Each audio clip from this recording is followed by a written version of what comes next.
नमस्कार, आपके साथ मैं अदिति त्यागी और मेरे साथ हम सबके फेवरेट अम्बेसडर दीपक वोरा ये और आप बहुत-बहुत बहुत स्वागत है तारीफ सर। करती है मेरी।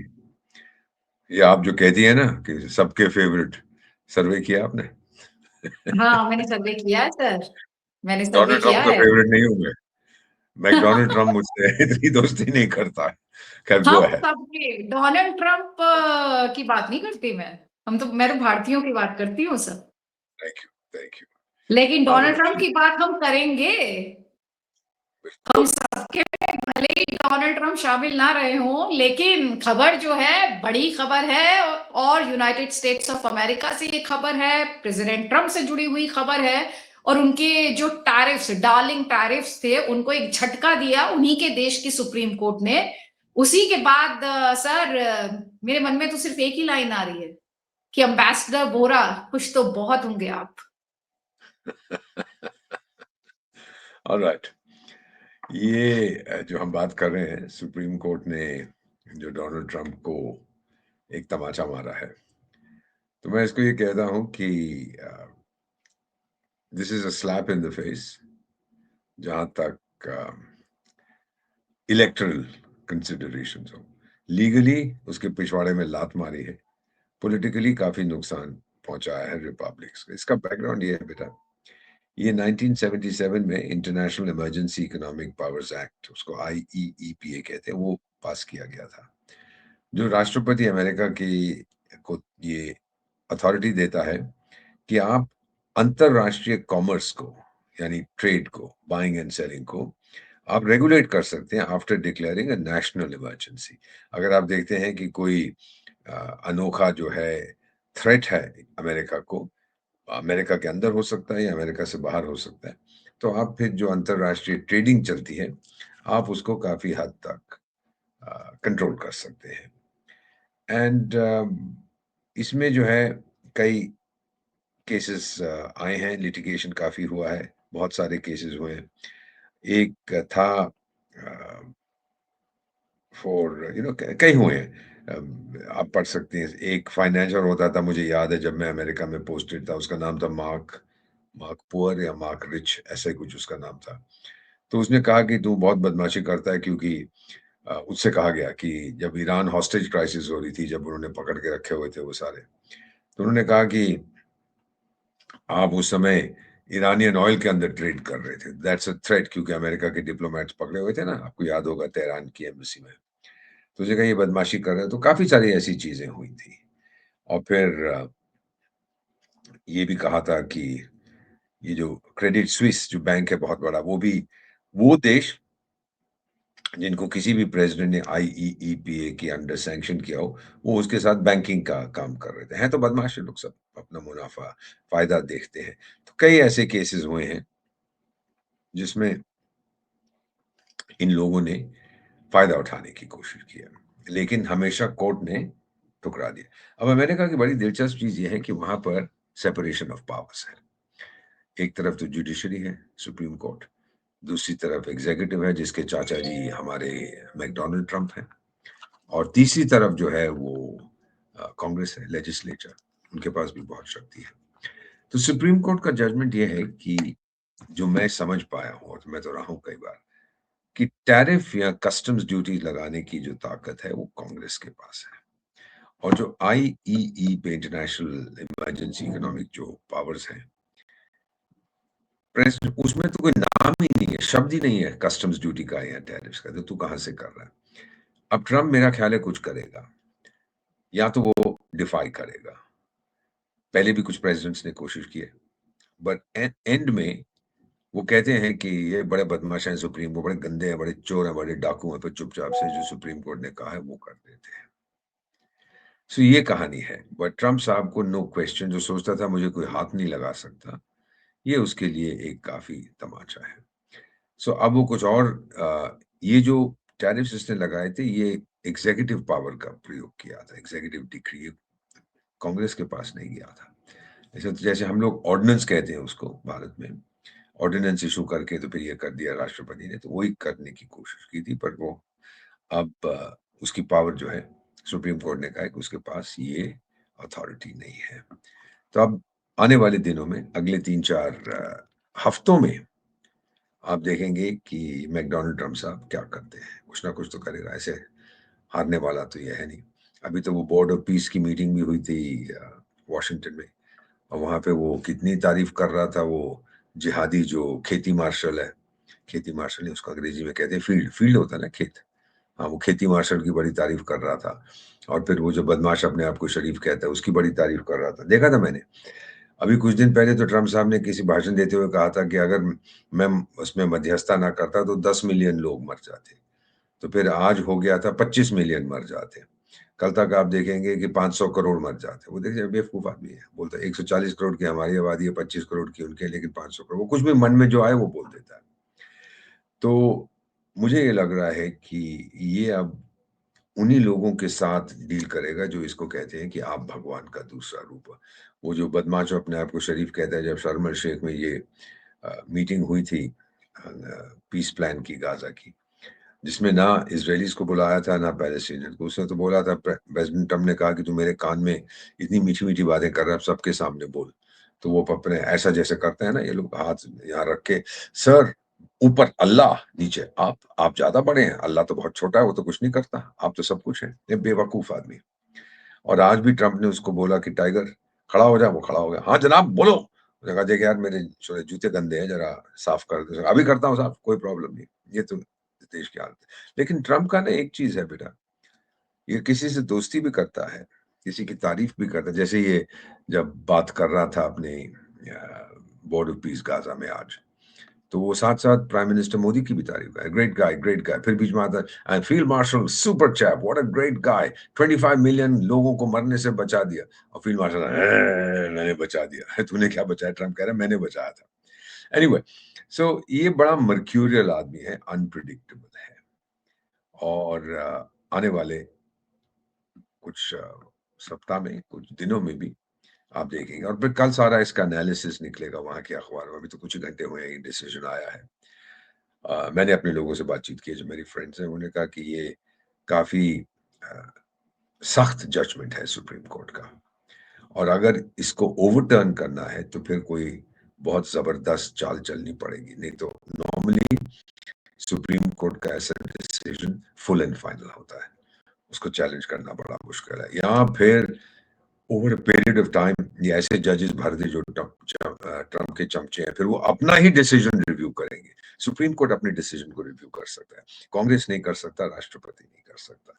ये हालत है वहां पर।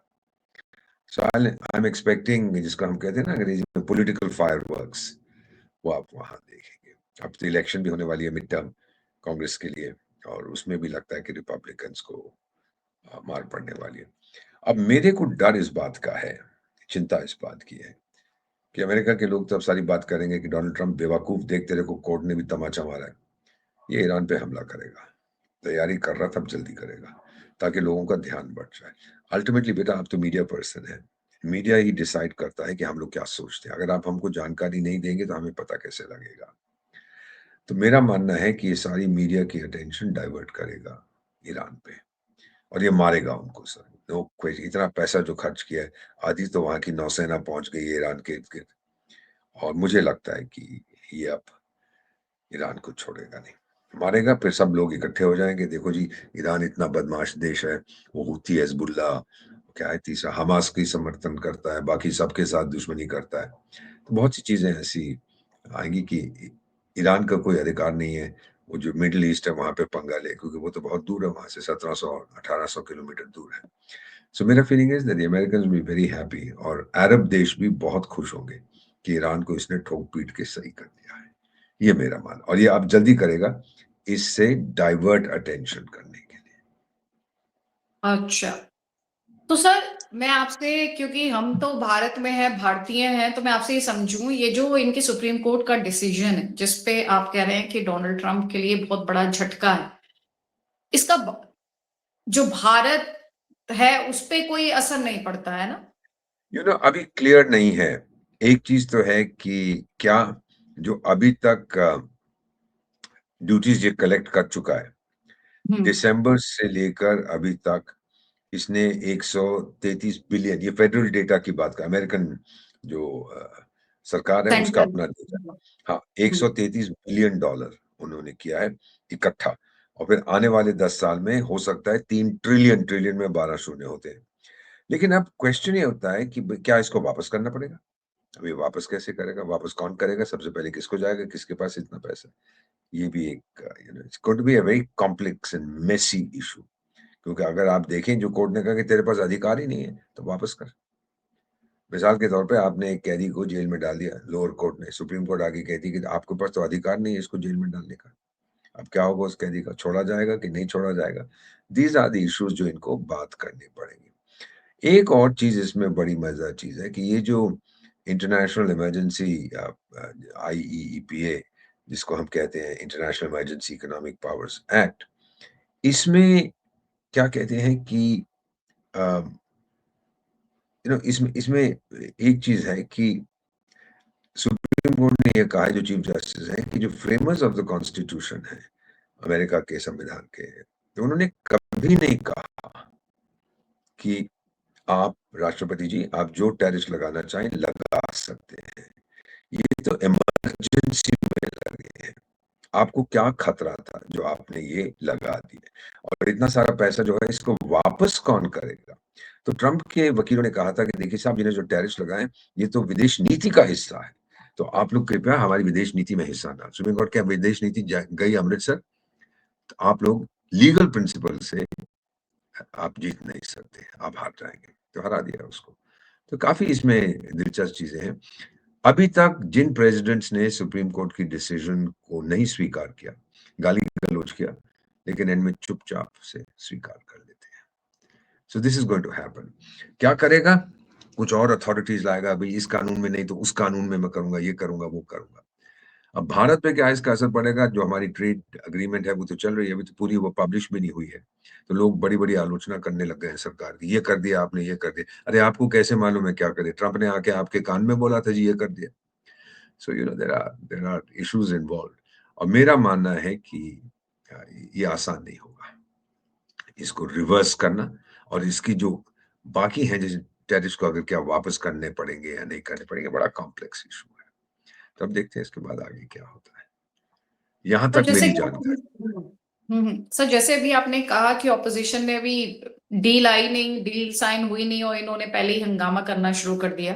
दो तीन बातें जैसा सर ये इन्होंने करते हैं, दो जैसे तीन इन्होंने बातें। ये समिट में किया था, ये जी जी जी आर्टिफिशियल। जी जी, मैं आऊंगी उस पर, मैं एक्चुअली उस पर भी आऊंगी, लेकिन क्योंकि ये बड़ी खबर आई, ऑपोजिशन कहती है, और ये बहुत सारे पत्रकार भी हैं बाय द वे, जो ये कहते हैं कि देखिए जरा, डोनाल्ड ट्रंप ने दबाव बनाया कि आप रशिया से ऑयल नहीं खरीदेंगे, तो भारत ने भी वो स्टॉप कर दिया। ये कहते हैं अमेरिका ने हम पे दबाव बनाया तो हमने 18% टैरिफ पे करना अग्री कर लिया और उसके प्रोडक्ट्स पर 0% टैरिफ है। तो बताओ जी कैसे डैडी डील हो गई? तो ये लगातार एक नैरेटिव सेट कर रहे हैं कि भारत डर गया, भारत झुक गया अमेरिका के प्रेशर में आकर। और इनसे राहुल गांधी के नेता कहते हैं कि किसानों के हितों के साथ कॉम्प्रोमाइज हुआ है और देश का प्रधानमंत्री कॉम्प्रोमाइज्ड है। अब मैं इसमें और ऐड करता हूं। चंद्रमा से खबर आई है कि नरेंद्र भाई मोदी ने वहां पे प्रॉपर्टी खरीद रखी है, तो अब बोलिए ऑपोजिशन को जाके उसमें इन्वेस्टिगेशन करें। चंद्रमा पे खरीदी है प्रॉपर्टी उसने। दूसरी आई है कि उसने मंगल ग्रह पे एक घर बना लिया, वो भी जाके इन्वेस्टिगेट करें। क्या बेवकूफ लोग हैं ये! क्या कॉम्प्रोमाइज हुआ है? कैसे मालूम है कॉम्प्रोमाइज हुआ है? इन्होंने पढ़ा है अग्रीमेंट जो अभी तक रिलीज नहीं हुआ? कैसे पता है? हवाई बात है, मैं भी कुछ भी कह सकता हूँ। और ये तू मैं जो ये लोग करते हैं, इसका क्या फायदा है? पहले रुक तो जाओ, देख तो लो, 1 साल लगेगा उसके बाद आके कहना। कितनी बार आप लोगों ने आलोचना की है। मुझे याद है कि जब प्रधानमंत्री जन धन योजना स्कीम शुरू हुई थी, कितना अरे बैंक अगर जीरो बैलेंस वाला अकाउंट रखेगा तो इतना खराब हो जाएगा, ये हो जाएगा, वो हो जाएगा। अब इतने सारे, मेरे ख्याल 250 करोड़ तो प्राइम मिनिस्टर जन धन योजना में अकाउंट खुल गए और किसी बैंक का नुकसान नहीं हुआ, बल्कि खूब पैसा वहां आ रहा है। तो अब जीरो बैलेंस तो रहा नहीं। मैं इकोनॉमिस्ट हूं, और जब नरेंद्र मोदी साहब ने ये अनाउंस किया था, मैंने भी एज एन इकोनॉमिस्ट सोचा कि यार ये कैसे बैंक पर तनख्वाह कैसे देगा अपने लोगों को? अगर उसके पास जो आप बैंक में पैसा रखते हो बेटा, उसी से तो वो खेलता है ना, उसको इन्वेस्ट करेगा, ये करेगा, लोन देगा। अगर उसके पास पैसा ही नहीं है तो फिर क्या करेगा? तो बैंक तो डूब जाएगा। लेकिन प्राइम मिनिस्टर को फर्म कि नहीं, देखिए आगे क्या होता है।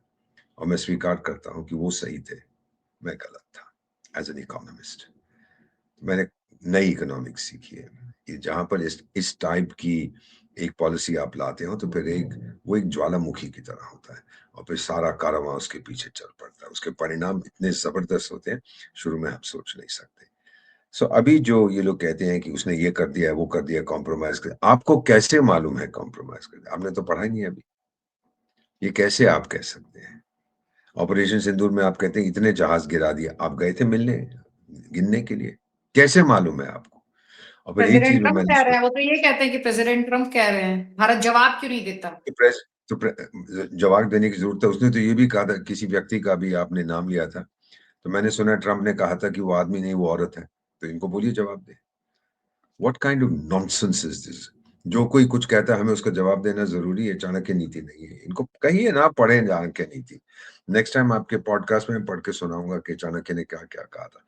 जो भी कोई कुछ कहता है उसका जवाब देना जरूरी नहीं होता। नहीं तो फिर क्या होता है कि दरवाजा तो बंद हो गया जब संबंध ठीक नहीं है, तो फिर खिड़की भी बंद हो जाती है। खिड़की खुली रखिएगा, तो हम लोग जवाब देंगे। हमारी सिस्टम नहीं है। इसीलिए जहां पर कोई बड़ी समस्या होती है हमें बुलाते हैं कि भाई आप बताओ क्या। जैसे अब ये बात करते हैं, अभी आपने जिक्र किया ये आर्टिफिशियल इंटेलिजेंस समिट का, मैं पहले कोई चीज इसमें कहना चाहता हूँ। हम्म। आज हम आपके साथ रिकॉर्डिंग कर रहे हैं 20 फरवरी को। तो हम्म। आज ही मैं शाम को लौटा था फ्रॉम उदयपुर। तो परिवार में मेरी वाइफ के परिवार में किसी की शादी थी तो वहां गया था। मेरी तो शादी बहुत पहले हो चुकी है। तो वहां पर जब हम लोग गए और आज हम लौट रहे थे, तो एयरपोर्ट पे बैठे हुए मेरी फ्लाइट को आधा पौना घंटा लेट हो गई थी। तो मैंने लोगों को कुछ सुना कि वो जर्मन में बात कर रहे थे। अब मैंने पीछे मुड़ के देखा तो मैंने उनसे पूछा कि आप लोग कहाँ से हैं? मैं समझ गया उनकी बात। एक ग्रुप उसमें से ऑस्ट्रिया से था और दूसरा जर्मनी से। Young people, young means 30-40s, मेरे हिसाब से तो यंग है, मैं तो 75 का होने वाला हूँ। तो मैंने कहा आप लोग यहाँ क्या कर रहे हैं उदयपुर में? Udaipur become a very famous tourist destination. बोले हम लोग ये आर्टिफिशियल इंटेलिजेंस समिट जो है उसके लिए आए थे। तो मैंने कहा यहाँ? कहते पहले 2 दिन जो हमने करना था कर लिया, अब तो फॉर्मल प्राइम मिनिस्टर बोलेगा, ये लीडर बोलेगा, वो। हमारे को पहले 2 दिन बिजनेस के थे। तो मैंने कहा आपका क्या इंप्रेशन है? सुनने वाली बात है। तो बोले कि हम पहले भी समिट्स में गए हैं। पिछले साल फ्रांस में हुआ था, उससे पहले जापान में हुआ था, यूके में हुआ था।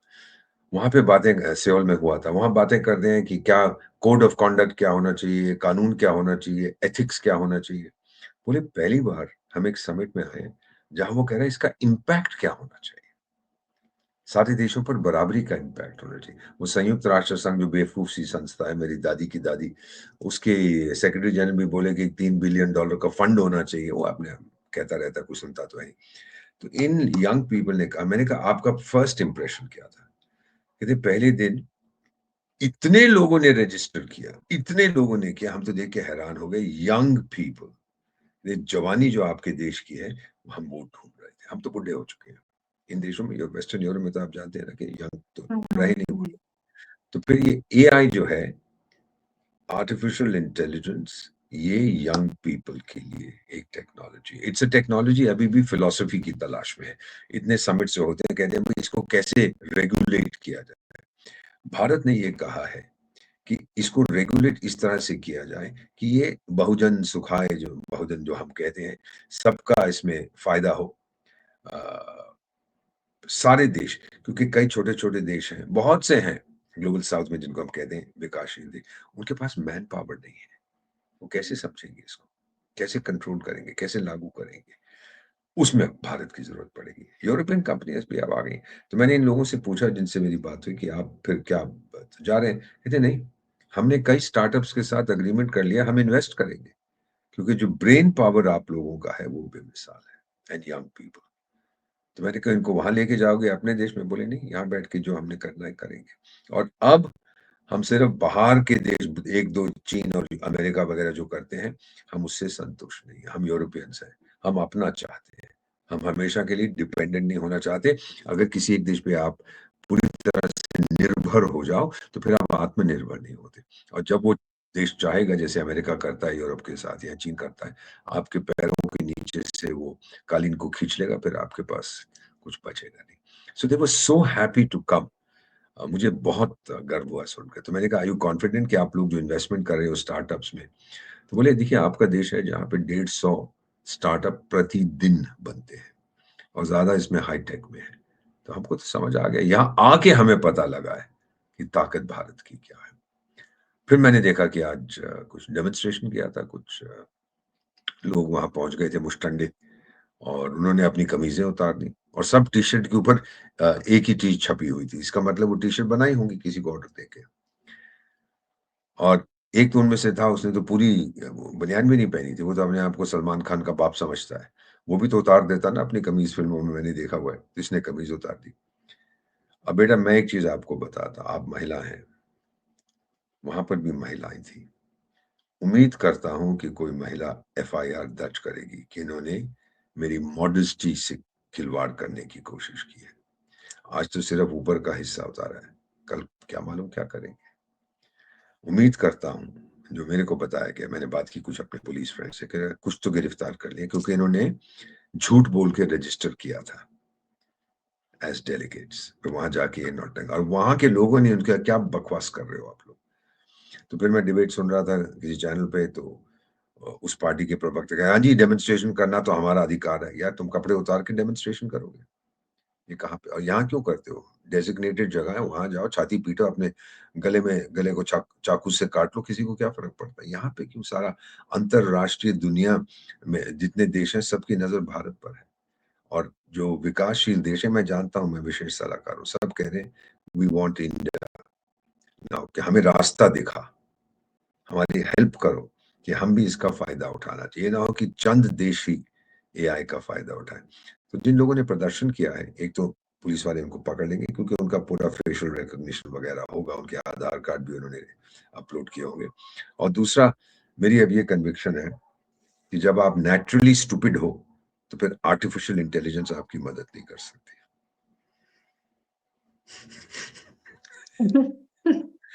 It is no substitute for natural stupidity. बेवकूफ़, क्या करने की ज़रूरत थी ये सब?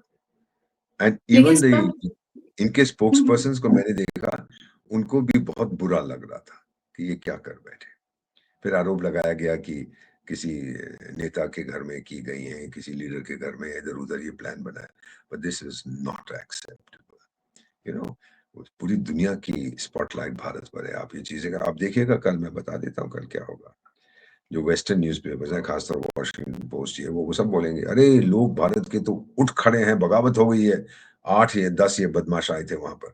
वो पूरा भारत अब नाराज़ हो गया एआई से। क्या बकवास करते हैं। पर उनको मौका मिल जाएगा ना कहने का कि करोड़ों लोग सड़क पे उतर आए थे। कहाँ आए थे? 8 या 10 आए हैं। So this kind of nonsense क्यों मौका दें उन ताकतों का, उन देशों का जो भारत का भला नहीं चाहते? व्हाई? व्हाई? प्रधानमंत्री ने जब दिल्ली में राइट्स हुए थे कुछ साल पहले, और जब जला दी थी प्रॉपर्टी, किसी का 3 व्हीलर जला दिया, ये जला दिया, वो जला दिया, इन्होंने कहा था, भाई मेरा पुतला जलाओ, मेरे ऊपर जूते फेंको, ये क्यों लोगों का रोजगार छीनते हो? वेरी सेंसिबल पॉइंट कि किसी की और की प्रॉपर्टी जलाना, कि आपके पिताजी की प्रॉपर्टी है ये जो आप जला रहे हैं, या अपनी, अगर इतना ही गुस्सा है तो अपनी प्रॉपर्टी जलाओ, दूसरे की क्यों जलाते हो? अगर आपके पास गाड़ी है और आप बहुत नाराज हैं मेरी पॉलिसी, तो अपनी गाड़ी को आग लगा दो। वो नहीं करेंगे, दूसरे का नुकसान करेंगे। ये बड़े कमीने लोग हैं।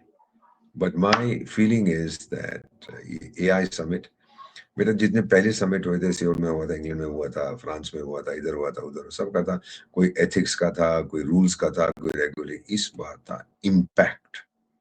आप पढ़िएगा उसका टाइटल, एआई इम्पैक्ट समिट। तो इम्पैक्ट, असर क्या पड़े, मेरी जिंदगी पर क्या असर पड़ेगा? और एक चीज, young people they take to AI like this. हमारे बच्चे बहुत होशियार हैं। तो यही अब बाकी दुनिया चाह रही है कि जो हमारा मैन पावर है, train man power, intelligent people, creative people, आप जैसे, उनका पूरा फायदा उठाया जाए। ये भी तो मैं जो आपसे बात कर रहा हूँ इस समय, this is a version of artificial intelligence, जिसने ये प्लेटफॉर्म क्रिएट किया है, ऐड करता है, सब्सक्राइब करता है, आप एडिट करती हैं। So these are issues and we are number 1 in this. ये एक है प्लेटफॉर्म, चटपटी, चटपटी नहीं, क्या बोलते हैं उसको, चैटपटी नहीं, चैट जीपीटी, चट चट है ना कुछ ऐसा प्लेटफॉर्म, चैट जीपीटी। तो वहां पे मैंने देखा कि 10 करोड़ भारतवासी उसको यूज करते हैं। Second uses after the United States. देख लीजिए एआई पर कितना भरोसा है हम लोगों को। And our people they grow up like this. मुझे कभी दिक्कत होती है तो मैं अपनी 7 साल की ग्रैंड डॉटर से पूछ लेता हूँ, बेटा ऐसे कैसे करना है? मुझे कहती है, ओ नानू यू आर सो डम। मैंने कहा डम तू वहां बता क्या करना है। वो भी ये करो ये करो ये करो ये करो, वो ठीक हो जाता है। मोबाइल फोन की बात कर रहा हूँ, लैपटॉप की बात कर रहा हूँ। So you know our children are geared to this by birth. हमारा डीएनए में ऐसा है कि क्रिएटिविटी बहुत है। और यही ये यूरोपियन लोग आए थे और अभी भी आज आखिरी दिन है, बातचीत इसकी कर रहे हैं और बहुत सारी डील्स साइन करके जाएंगे। मुझे बताया गया कि 10 बिलियन बिलियन में नोशन होते हैं, उससे ज्यादा की अग्रीमेंट्स हो गई, एमओयूज हो गए।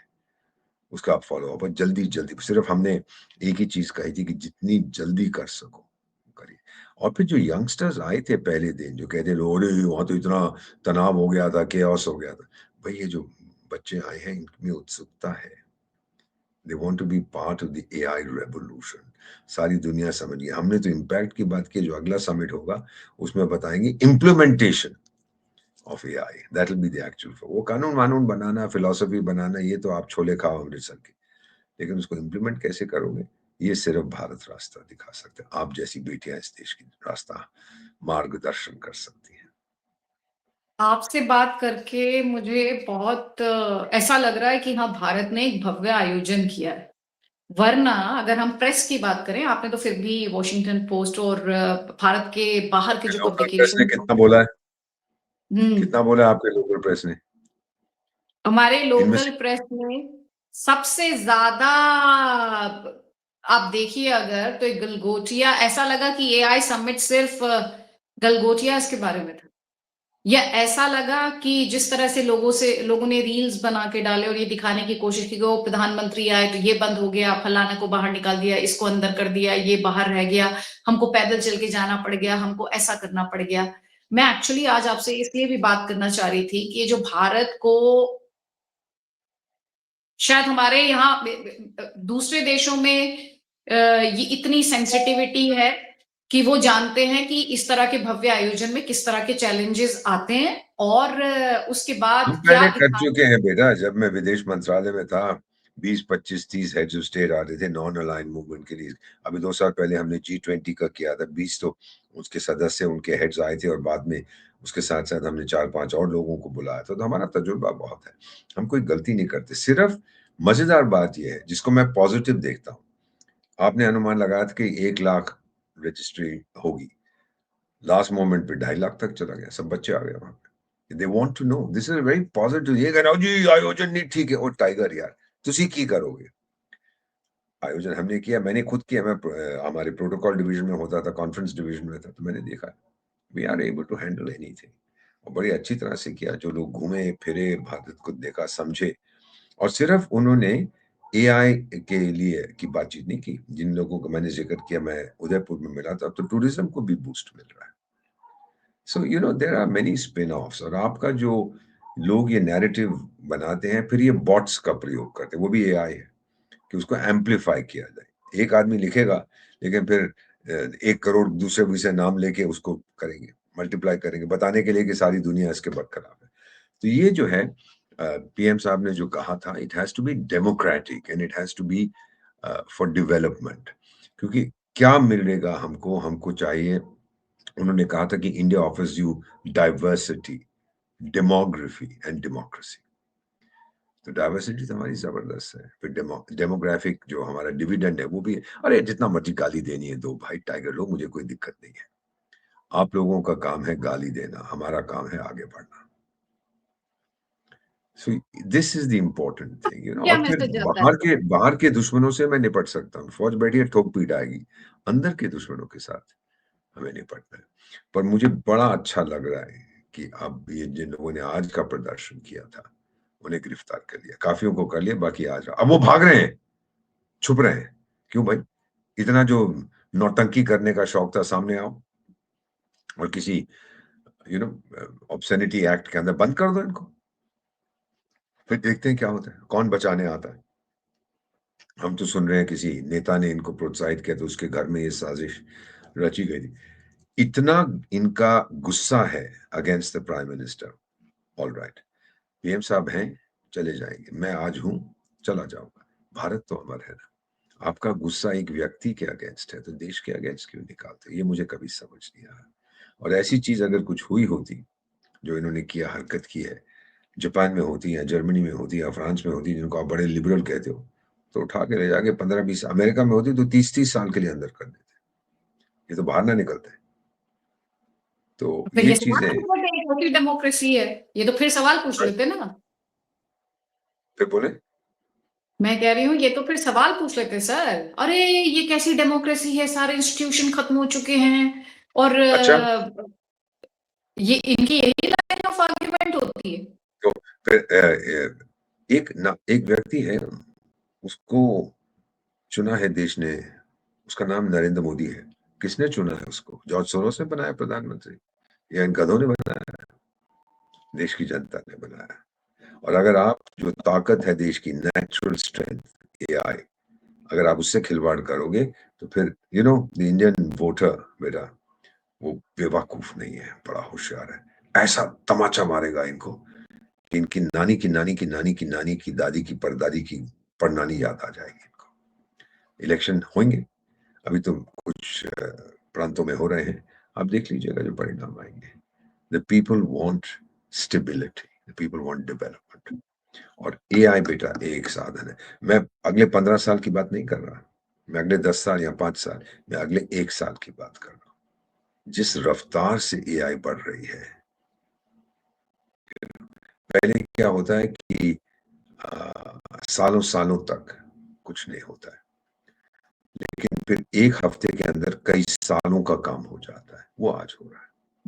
It's moving very rapidly. और कितने बड़े बड़े लोग हैं, अरे वो बिल्लू भाई गेट्स नहीं आया, वो नहीं आया तो नहीं आया यार, उसकी कोई अपनी समस्या होगी। वो एप्स्टीन वेप्स्टीन के साथ उसका कुछ संबंध था।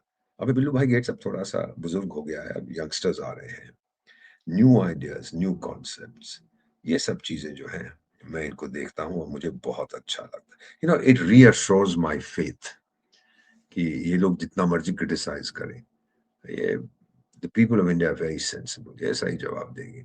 और हमारा तो जवाब देने का ब्लैक बोर्ड भी है, उस ब्लैक बोर्ड को इलेक्शंस कहते हैं। जब भी होंगी ये सीख जाएंगे। और आप जैसे बच्चों पर, देश की बेटियों पर, ये आपका उत्तरदायित्व है, आप सच्चाई फैलाएं, अफसाने पर नहीं। इसीलिए यू मैं आर इन ग्राउंड पर जाती हूँ, इसीलिए यू ग्राउंड आर पर जाती हूँ और लोगों की बात 100%, पहुंचाती हूँ। You are insanely popular. आपका चैनल बहुत पॉपुलर है, लोग बहुत देखे, मैंने तो रिमार्क्स भी देखे हैं, मुझे भी गाली देते हैं, दीजिए ना, की फर्क पैंदा है। वो कहा, एक कहावत है अफ्रीका में, शेर पीछे मुड़ के नहीं देखता जब छोटा कुत्ता भौंकता है। The lion doesn't turn around when the little dog barks.